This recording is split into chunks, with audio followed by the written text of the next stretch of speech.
الأنبياء وأشرف المرسلين محمد وعلى آله وأصحابه وأزواجه وذرياته وأهل بيته وأهل طاعته أجمعين ومن تبعهم بإحسان إلى يوم الدين. أما بعد فأعوذ بالله من الشيطان الرجيم. بسم الله الرحمن الرحيم.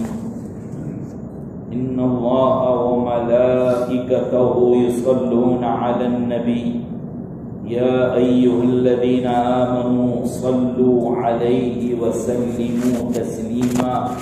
وقال تعالى ورفعنا لك ذكرك. وقال تعالى إنا أعطيناك الكوثر.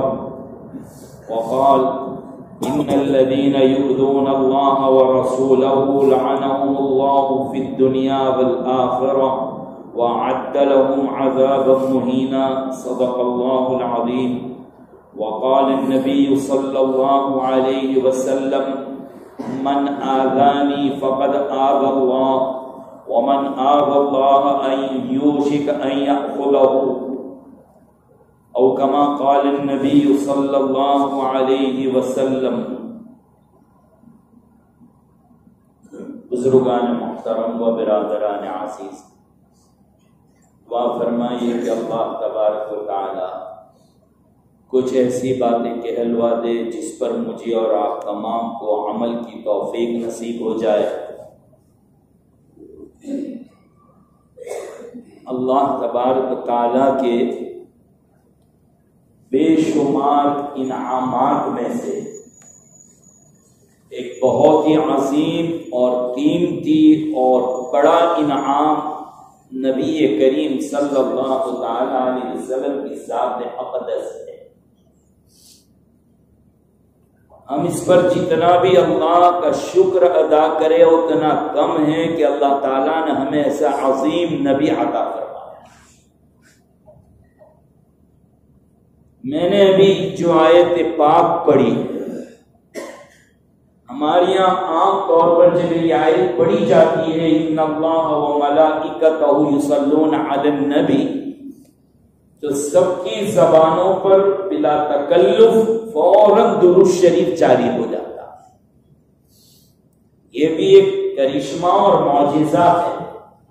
ویسے اس آیت پاک میں ہمیں درود شریف پڑھنے کا حکم دیا ہے، لیکن بڑے پیارے اور نرالے انداز میں، اور اس کا فطری اور نیچرلی اثر طبیعتوں پر یہ پڑتا ہے کہ ترجمے سے واقف نہیں ہے، اس کے باوجود زبان پر سب کے درود شریف جاری ہو جاتا ہے. کیوں؟ آخر کار ایک امتی اپنے نبی پر درود پڑھنے پر مجبور کیوں ہے؟ کیوں اس کی زبان سے بلا تکلف درود شریف کیوں جاری ہو جاتا ہے؟ کیا بات ہے ایسی؟ تو کیا کمال ہے ایسا؟ وقت کافی چاہیے. میں بہت مختصر سے وقت میں بہت مختصر انداز میں آپ کے سامنے بات رکھ دوں کہ ہمارے اکابرین میں صدر تھانوی نور اللہ مرکزہ کے ایک عظیم خلیفہ حضرت مولانا مسیح اللہ خان صاحب جلال آبادی رحمۃ اللہ علیہ نے بڑی قیمتی باتیں نقل فرمائی ہے. اس آیت کے تحت فرماتے ہیں اللہ تعالیٰ نے ہمیں اس آیت پاک میں 3 چیزوں کا حکم دیا ہے: محبت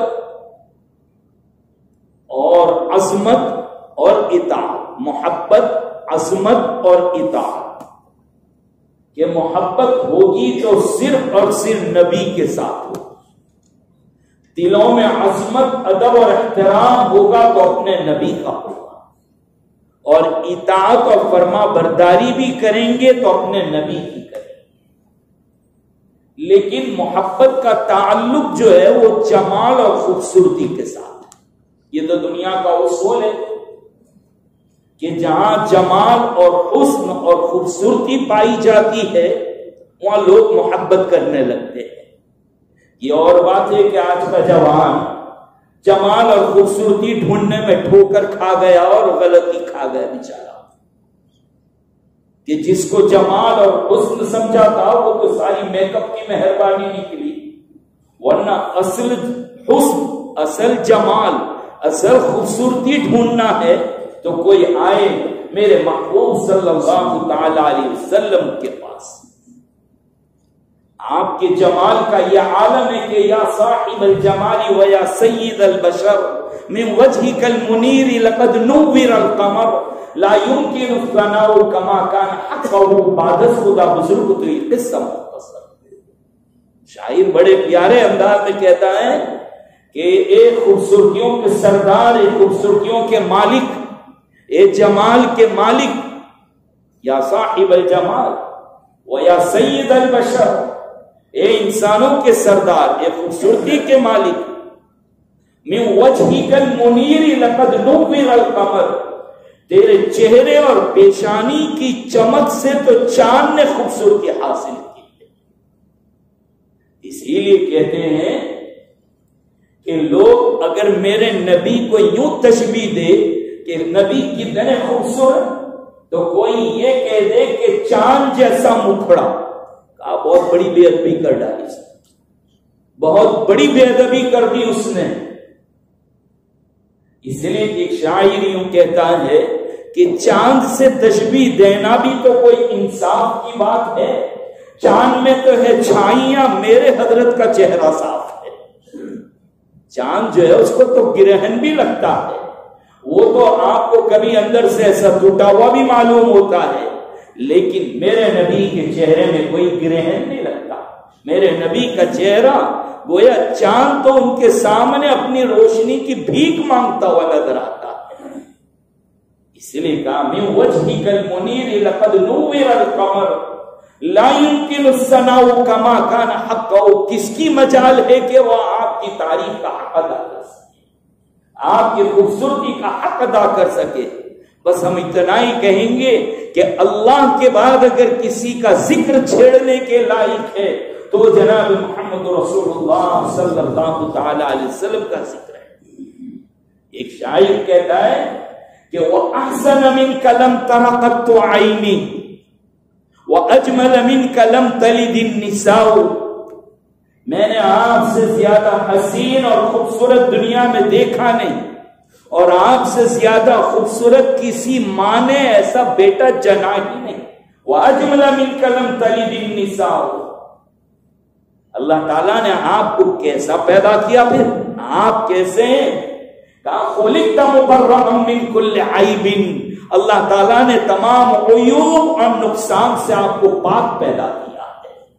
کأنک قد خلقت کما تشاء، ایسا پیدا کیا جیسا خود آپ چاہتے ہیں۔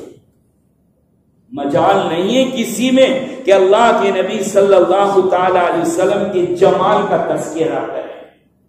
میرے اور آپ کے سامنے جس خوبصورتی اور جس جمال کا بیان کیا جاتا ہے، علامہ عبد الوہاب شعرانی رحمۃ اللہ علیہ لکھتے ہیں کہ اللہ کے نبی صلی اللہ علیہ وسلم کے اصلی حسن پر، اصلی جمال اور خوبصورتی پر تو اللہ تعالیٰ نے پردہ ڈال دیا تھا، حجاب ڈال دیا تھا، ورنہ حضرات صحابہ کرام کا سامنے بیٹھ کر تعلیم حاصل کرنا مشکل ہو جاتا۔ جیسے کسی کی مجال ہے کہ سورج کو ٹک ٹکی باندھ کر دیکھ سکے، کسی کی طاقت اور مجال نہیں ہے۔ اسی لیے حدیث شریف میں یہ بھی آتا ہے کہ صحابہ کرام میں سے کوئی ایسا نہ تھا کہ جو آپ کے چہرے انور پر نظر گاڑ کر اور نظر ڈال کر بات کر سکے، صرف دو صحابی تھے، حضرت ابوبکر صدیق اور حضرت عمر فاروق رضی اللہ تعالیٰ عنہ۔ اور یہ دونوں بھی اس لیے کہ یہ دونوں ہمیشہ آپ کے قریب رہنے والے لوگ تھے۔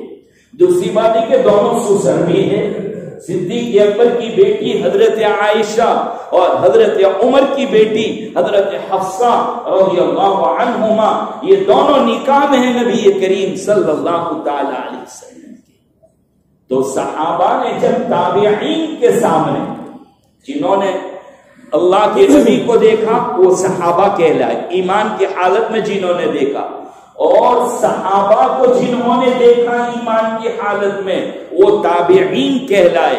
تو کہتے ہیں کہ جب تابعین کے سامنے حسن و جمال کا تذکرہ کیا، خوبصورتی کا تذکرہ کیا، کون سا حسن و جمال؟ جس کو اللہ تعالیٰ نے حجاب میں چھپا رکھا تھا، اس کو کہا کہ تابعین نے چیخیں مار مار کر بے ہوش ہو گئے کہ انہیں تو اپنی جان دے، برداشت نہ کر سکے۔ یہ جمال جہاں آرا کا ذکر، جمال جہاں آرا کا یہ عالم تھا نبی کریم صلی اللہ تعالی علیہ وسلم کے۔ اگر میں جمال کا تذکرہ کروں، کئی گھنٹے چاہیے اس کے لیے کہ جمال کے اندر تو سر کے بالوں مبارک سے لے کر کہ پیر کے ناخن مبارک تک پورے بدن مبارک کا تذکرہ کیا جائے۔ بال مبارک کیسے تھے، پیشانی مبارک کیسی تھی، سر مبارک کیسا تھا آپ کا، گال مبارک کیسے، ناک، ہونٹ، آپ کے یہ شولڈر اور شانے اور کاندھے، آپ کا سینہ مبارک، آپ کے بال مبارک، آپ صلی اللہ علیہ وسلم کا پیٹ مبارک، یہ بہت ضروری ہے مسلمان کے لیے۔ یہ سب بولنا اور سننا یہ بھی عین عبادت ہے، یہ بھی عین عبادت ہے۔ ایک مسلمان کو معلوم ہونا چاہیے کہ میرے نبی کے بال کیسے تھے، میرے نبی کا سر کیسا تھا، میرے نبی کی چال کیسی تھی، میرے نبی کا حال کیسا تھا، کیونکہ میرے نبی کی ایک ایک حرکت حدیث کہلاتی، سنت کہلاتی۔ تو نبی پاک صلی اللہ علیہ وسلم سے زیادہ حسین اور جمیل کوئی نہیں۔ میں ایک بات بتلا دوں آپ کو کہ آپ کے چہرے انور میں سے جو نور اور جو جمال اور جو خوبصورتی ٹپکتی تھی، ازواج مطہرات، بیویاں، امہات المومنین، وہ فرماتی ہے کہ اندھیری رات میں جب سوئی میں ہم کو دھاگا ڈالنا ہوتا، سوئی میں ڈورا اور دھاگا ڈالنا ہوتا، تو ہم اندھیری رات میں اللہ کے نبی کے چہرے انور کے قریب چلے جاتے، دانت مبارک کے درمیان میں سے، دو دانتوں کے درمیان میں سے جو روشنی اور جو خوبصورتی نکلتی تھی، گویا اس کی روشنی میں ہم سوئی میں دھاگا ڈال دیتے۔ اندازہ لگائیے، یہ تو میں صرف ایک جھلک بتائیے خوبصورتی کی، ورنہ اگر پوری خوبصورتی کا تذکرہ کرو وقت اجازت نہیں دیتا، لیکن یہ ہمارا قانون ہے، یہ قاعدہ ہے دنیا کا کہ جہاں خوبصورتی دیکھو وہاں دل دے بیٹھو۔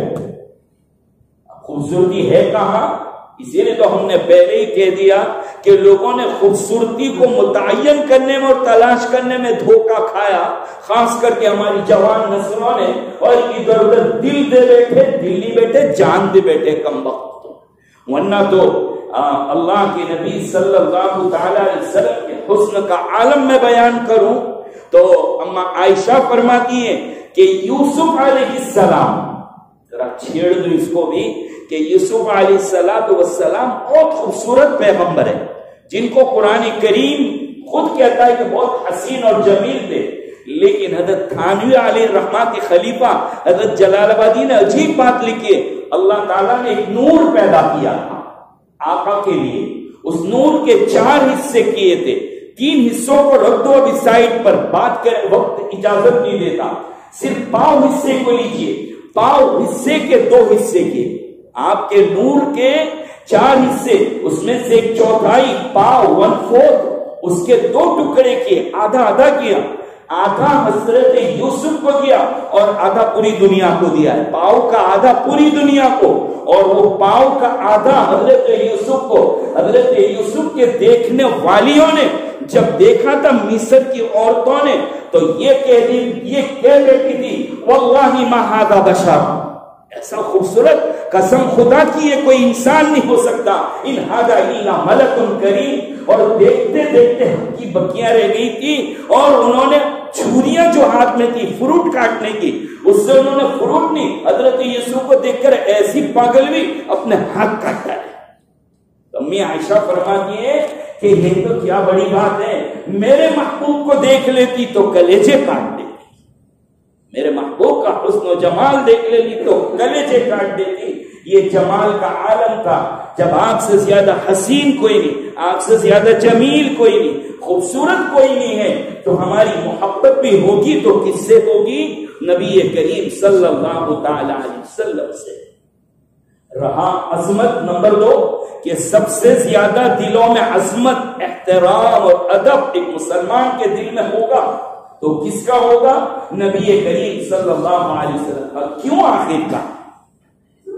دنیا کے جتنے فن ہے، جتنے وشے ہے، جتنے سبجیکٹ ہے، جتنی لائن ہے، جس اینگل سے آئیے آپ، جس طریقے سے بھی آئیے آپ، سب سے پہلا نمبر فرسٹ پرائز، اس میں اعلیٰ شخصیت اگر کوئی ملے گی تو وہ آقا نبی کریم صلی اللہ علیہ وسلم۔ اسی لیے تو کہتے ہیں کہ سارے نبیوں کو جوڑو، سارے نبیوں کو جوڑو، محمد نظر آئیں گے، محمد کو کھولو، صحابہ نظر آئیں گے۔ حسن یوسف دم عیسیٰ ید بیضا داری، آنچے خوبہ ہما دارن تو تنہا داری۔ سارے نبی جو خوبیاں رکھتے تھے الگ الگ، سارے نبی الگ الگ مل کر جو خوبیاں رکھتے تھے، اے میرے محبوب صلی اللہ علیہ وسلم، تجھ اکیلے کی ذات ایسی ہے کہ ساری نبیوں والی خوبیاں تجھ اکیلے میں موجود ہے۔ کون سے کمال کی بات کریں؟ آپ آئیے، آپ کے ذہن میں جو لائن گھومتی ہے اس لائن کے اندر آئیے، سب سے اعلیٰ بلند و بالا اگر کوئی ملے گا تو میرے آقا نبی کریم صلی اللہ علیہ وسلم۔ ایک انگریز رائٹر، ہمارے چینائی کا ایک رائٹر تھا، انہوں نے اللہ کے نبی کی سیرت پر انگریزی میں کتاب لکھی تھی، 16 یا 20 پیجز کے اندر، دا محمد کر کے۔ وہ ایک عجیب بات لکھتا ہے، کہا کہ میں ایسی شخصیت پر قلم اٹھا رہا ہوں کہ میں جس کا فالوور نہیں ہوں، اللہ میری مدد کرے، میں کیا لکھوں سمجھ میں نہیں آتا۔ کہتے ہیں میں نے یہ سوچا کہ دنیا کے اندر میں کچھ لائن میں، سبجیکٹ میں کچھ ایسی شخصیتوں کو تلاش کرو کہ جو نمبر ہو، پہلے نمبر پر میں ان کو فرسٹ پرائز دوں۔ الگ الگ لوگوں کا میں نے سوچا تھا کہ الگ الگ لوگوں کو میں تلاش کروں گا، لیکن کہتے ہیں کہ میری عقل حیران ہے، میں جس اینگل سے بھی، جس سبجیکٹ میں بھی جا کر گھستا ہوں اور دیکھتا ہوں، جس طرف سے آتا ہوں، مجھے محمد رسول اللہ کے علاوہ کوئی نظر نہیں آتا۔ ہر لائن میں کمال جو اگر ہے، ہر لائن میں کوئی بھی آ جائیے آپ۔ اسی لیے تو فرمایا کہ وَإِنَّكَ لَعَلَىٰ خُلُقٍ عَظِيمٍ، آپ کے اخلاق بلند و بالا ہے۔ فرمایا کہ إِنَّا أَعْطَيْنَاكَ الْكَوْثَرَ، ایک زمانے میں میرے نبی کو ستایا، ایذائیں دی، ابتر کہا، دم دریدہ کہا کہ فیملی سے کٹا ہوا انسان ہے، کل اس کی اولاد ختم ہو جائے گی، اس کا کوئی بیٹا نہیں ہے، میل مسکر کوئی اولاد نہیں ہے، پروش اولاد نہیں ہے، اس کا نام و نشان ختم ہو جائے گا۔ عجیب عجیب انداز سے تکلیف دی، ستایا۔ میرے آقا نے اپنے ستانے والوں کو گالیاں نہیں دی، دعائیں دی نبی کریم صلی اللہ تعالی علیہ وسلم نے۔ ستانے والے یہاں تک کہ شاعریاں کہتے تھے آپ کے منہ پر گندی بندی شاعریاں کہتے۔ ہاں، حضرت حسان رضی اللہ تعالیٰ ان کو کہتے حسان اس کی شاعری کا جواب دو۔ وہ شاعری کا ایک بھلے انداز میں میرے آقا کی سیرت کو بیان کر کے جواب دیتے تھے، تو آپ کو دل پر اثر ہوتا تھا، دل دم ہوتا تھا کہ میں ان کو جہنم سے نکال کر جنت کی طرف لے جانا چاہ رہا ہوں، اور یہ مجھے ستا رہے، یہ مجھے ایذائیں دے رہے، یہ کیسا قصہ مجھے کہہ رہے ہیں۔ اللہ تعالیٰ نے اس پر آیت نازل فرمائی، اِنَّا أَعْطَيْنَاكَ الْكَوْثَرَ، اے محمد ہم نے آپ کو کوثر عطا فرمائی۔ کوثر کیا چیز ہے؟ کوثر کو بیان کیا جائے کسی کی مجال نہیں ہے۔ کوثر کا ترجمہ علماء نے کیا خیر کثیر، بے شمار بھلائیاں، بے شمار خوبیاں دنیا اور آخرت کی۔ کہ یہ جو ستارے یہ تو کچھ بھی نہیں ہے، اس کے مقابلے میں ہم نے آپ کو دنیا اور آخرت کی خوبیاں دی۔ سب سے بڑی ایک خوبی یہ ہے، فرمایا وَرَفَعْنَا لَكَ ذِكْرَكَ، ہم تیرا نام، تیرا تذکرہ، تیرا چرچا دنیا میں عام اور بلند کریں گے۔ جہاں جہاں میرا نام لیا جائے گا میرے محبوب، وہاں وہاں تیرا نام لیا جائے گا۔ مسجد کے مناروں پر کہا جائے گا اشہد ان لا الہ الا اللہ، فوراً کہا جائے گا اشہد ان محمد رسول اللہ۔ انڈونیشیا اور ملیشیا، وہاں سے اذانوں کی ابتدا ہوتی ہے، اول کوئی بھی نماز کا کوئی منٹ ایسی نہیں ہے کہ جہاں دنیا میں اذان نہیں ہوتی، 24 گھنٹے اذان ہوتی ہے، اور 24 گھنٹے آپ دنیا کو اٹھا کر دیکھ لو، میرے نبی پر درود پڑھنے والے اور نبی کا نام لیوا بالکل دنیا میں حیات اور زندہ اور موجود ہے۔ ایسے سے لوگ آج بھی زمین کے پر موجود ہیں جو روزانہ 70,000 مرتبہ درود شریف پڑھتے ہیں. ایسے سے لوگ موجود ہیں دنیا کے اندر، مل جائیں گے کئی ہزاروں کی تعداد میں پڑھنے والے. تو ستائے اس زمانے میں آپ کا چچا ابو لہب، اس نے ستایا، بددعائیں دی، گالیاں دی، لیکن آپ صلی اللہ علیہ وسلم خاموش رہے. آپ جب خاموش رہے، حق تبارک و تعالیٰ نے پکڑ کی عذاب بھیجا. آیت پاک نازل فرمائی، تبت یدا ابی لہب وتب. پوری آیت سورہ پاک کو پڑھیے. اللہ نے ایسی بیماری میں مبتلا کیا، ایسی بیماری میں مبتلا کیا کہ گھر والے بھی نہیں پوچھتے تھے، ڈال دیا. جب مرا ہے 4 کالے حبشی غلاموں کو بلایا گیا، انہوں نے لکڑی سے کھدیڑا اور لے جا کر ایک بڑا کھود کو اس میں پھینک دیا اور بڑے بڑے کالے پتھر اس کے اوپر ڈال دیے. کہا کہ تو میرے نبی کو کیا بددعائیں دے گا، کیا ان کے لیے کہے گا؟ تو کہتا ہے میں نے تو فیصلہ کر دیا. تبت یدا ابی لہب وتب. تو کمالات آپ صلی اللہ علیہ وسلم کی ذکر کرو تو کمالات اتنے ہیں. جب کمال جس کے بھی ہوتے ہیں پھر اس کمال کو دیکھ کر آدمی کا سر ادب سے جھک جاتا ہے کہ بڑی خوبیوں کا مالک ہے. ہم آپ کسی کے ہاتھ چومتے ہیں، کسی کے پیشانی چومتے ہیں، کسی کو آگے جگہ دیتے ہیں اس کی خوبیوں کو دیکھ کر کے کمال ہے بھئی یہ کمال ہے. تو کمال کی وجہ سے ادب. تو سارے کمال کا مرکز اور ماوا اور مرجع جو ہے وہ میرے آقا نبی کریم صلی اللہ علیہ وسلم ہے. اللہ نے اعلان فرمایا، نبی نے خود سنایا، ترمذی شریف کی روایت، من آلانی، جس نے مجھے تکلیف پہنچائی اس نے اللہ کو پہنچائی. یعنی جس نے مجھ سے جھگڑا لیا گویا اس نے اللہ سے لیا. اور سن لو، جس نے اللہ کو تکلیف پہنچائی قریب ہے کہ اللہ اس کو پکڑ لے گا. یہ دعویٰ ہے، یہ وعدہ ہے، یہ اعلان ہے. اللہ پاک نے فرمایا لَأَغْلِبَنَّ أَنَا وَرُسُولِي، میں اور میرا رسول غالب آ کر رہیں گے. یہ اللہ کا اعلان ہے، یہ اللہ کا اعلان ہے. تو کمال جہاں ہوگا وہ عظمتیں، اور سب سے زیادہ کمال میرے آقا میں. تیسری اور آخری بات کہ جس اطاعت کیوں کر دیں، اتنے سے محبت، فرما برداری، سنتوں پر عمل. اللہ کے بندے کھانے لگے ہاتھ تو دھو لو، نماز کے لیے آئے اس پر مسواک تو کر لو، میرے کپڑے ایسے پہن لو. کیوں اتنی سب اطاعت کیوں کی جا رہی؟ کہا کہ جو دیتا ہے اس کی بات مانی جاتی ہے. ہمارے نبی نے ہم کو کیا دیا، ہم یہ پوچھتے ہیں کہ کیا نہیں دیا. جو کچھ مل رہا ہے سب کس کا صدقہ ہے. خود اعلان ہے کہ اگر نبی کو نہ پیدا کرتے تو دنیا کی کوئی چیز کو پیدا نہ کرتے. ان سب باتوں کا خلاصہ کہ اطاعت کی جائے تو نبی کی جائے. اسی لیے بلا تکلف ہماری زبانوں پر درود آ جاتا ہے.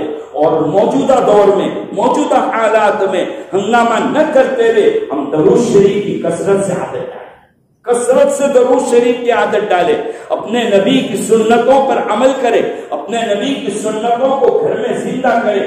کہیں ایسا ہمارا نہ حال ہو جائے کہ جناب والا ایک صاحب نے کو پکڑ کے سنا دیا، سینے پہ چڑھ بیٹھے، کم بخت تو ہمارے نبی کو نہیں مانتا، درود شریف نہیں پڑھتا، یہ نہیں کرتا، وہ نہیں کرتا. کہا کہ چھوڑ دیجئے خان صاحب، ہم سب کچھ آپ کی بات مان لیں گے. اچھا وہ جس کے لیے کہتے ہیں کلمہ پڑھنا ہے درود شریف میں آپ کو بتلا دیں. کہا معاف کرنا مجھے بھی نہیں آتا. کہیں ہمارا حال ایسا تو نہیں ہو رہا ہے. ہاں تو ہم درود شریف کی کثرت، اپنے نبی کی سنت لگنا چاہیے کہ یہ نبی کا غلام جا رہا ہے، نبی کا عاشق جا رہا ہے. اتنی محبت ہو. اللہ رب العزت مجھے اور آپ کو سچی محبت اور عشق نصیب فرمائے، باتوں پر عمل کرنے کی توفیق عطا فرمائے، درود شریف کی کثرت کرنے کی توفیق عطا فرمائے. وآخر دعوانا الحمدللہ.